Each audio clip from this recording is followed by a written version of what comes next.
ఎన్నికల ముందు అంతన్నారు ఇంతన్నారు, ఇప్పుడేమో మొహం చాటేస్తున్నారు. ఏకంగా ప్రజలను పట్టించుకోవడమే మర్చిపోయారు. వారికిచ్చిన హామీలను తొంగలో తొక్కేశారు. ఎంతసేపు ఆయన సొంత పనులపై ఫోకస్.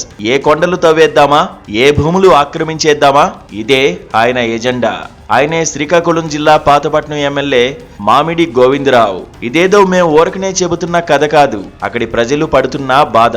ఎమ్మెల్యేగా గెలిచి ఏడాది కావస్తున్నా ఆయన చేసిన పని ఒక్కటంటే ఒక్కటి లేదు పాతపట్నంలో. ఎన్నికల ముందు పాతపట్నం టికెట్ కోసం ఆయన సొంత పార్టీ టీడీపీలోనే విపరీతమైన పోటీ ఉంది. ఇక జనసేన నుంచి కూడా టికెట్ ఆశించారు. కానీ కింజారపు వారి పుణ్యమా అని ఇక్కడ టికెట్ సాధించారు గోవిందరావు. కూటమి హవాతో గెలిచేశారు. గెలిచేదాకా జనం ముందు బాగానే ఉన్నారు. ఎన్నెన్నో హామీలు ఇచ్చారు. ఇప్పుడేమో సొంత ఎజెండాతో ముందుకు పోతున్నారు. జనాన్ని పట్టించుకోవడం లేదు, వారి బాధలను వినడం లేదు. దీంతో గోవింద్ వేస్ట్, కలమట బెస్ట్ అనే పరిస్థితికి వచ్చారు ప్రజలు. నియోజకవర్గంలో ఏ గ్రామానికి సరిగా రోడ్లు లేవు, మంచినీటి సమస్య సరే. గోవిందరావు ఎమ్మెల్యే అయితే తమ పరిస్థితులు మారిపోతాయని భావించారు పాతపట్నం వాసులు. కానీ ఇప్పుడు ఆయన తీరు చూసి విసిగిపోతున్నారు.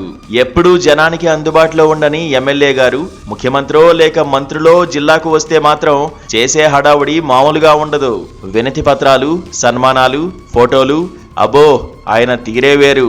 ఇదంతా చూసి సొంత పార్టీ కార్యకర్తలు కూడా గోవిందరావుపై భగ్గుమంటున్నారు. ఇక జనసేన నాయకులైతే ఆయన పేరెత్తితేనే చిరాకు పడుతున్నారు.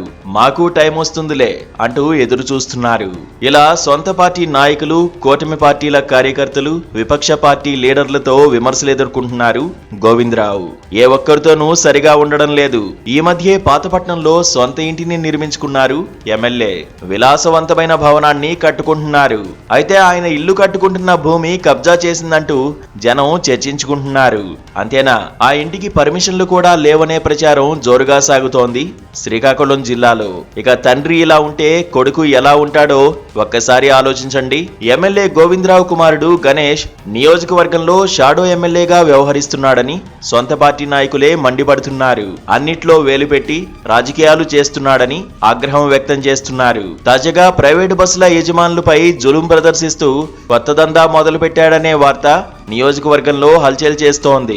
ఒక్కో బస్సు నుంచి రోజుకు 1000 రూపాయలు వసూలు చేస్తున్నాడట ఎమ్మెల్యే సుపుత్రుడు గణేష్. ఇదంతా ఆయన గారి బ్యాచ్ కనసన్నల్లోనే నడుస్తోందట. కళ్ల ముందే జరుగుతున్న తండ్రి కొడుకుల దందాను చూసి టీడీపీ శ్రేణులే విస్తుపోతున్నాయట. మామిడి గోవిందరావు ఎమ్మెల్యే అయితే పాతపట్నానికి కొత్త కళ వస్తుంది అనుకుంటే ఇదేంటని తలలు పట్టుకుంటున్నారట. ఈయన వ్యవహార శైలిపై ఇప్పటికే ఎన్నో ఫిర్యాదులు హైకమాండ్ కు చేరాయని టాక్. మొత్తానికి మొదటిసారి ఎమ్మెల్యే అయిన గోవిందరావు ప్రజాసేవ కంటే ఎక్కువ టైం పర్సనల్ పనులకే కేటాయిస్తున్నారు. కబ్జాలు, దందాలతో హల్చల్ చేస్తున్నారు. పాతపట్నం నియోజకవర్గంతో పాటు జిల్లాలో ఇప్పుడిదే హాట్ టాపిక్.